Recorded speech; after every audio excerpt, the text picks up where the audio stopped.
হ্যাঁ তো কইছে ঠিক আছে যাই না দিতে বললে ভালো না আপনি বললেন আমি এক মাস আগে এক মাস আগে 1.5 মাস আগে আমি বললাম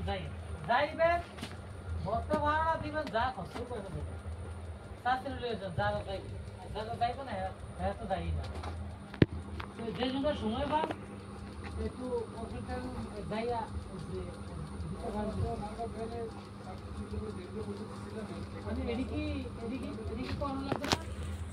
একটা খবর পাঠাইলাম যে জমিটা কার নাম আইসা মনে 3 মাস হয়েছে হ্যাঁ জানাইছি হাও করলো না নাও করলো না এখন কি হইব আবার আমি তোরা না করলে আমি করে নেবো হ্যাঁ বলে করে মানে আমরা না করলো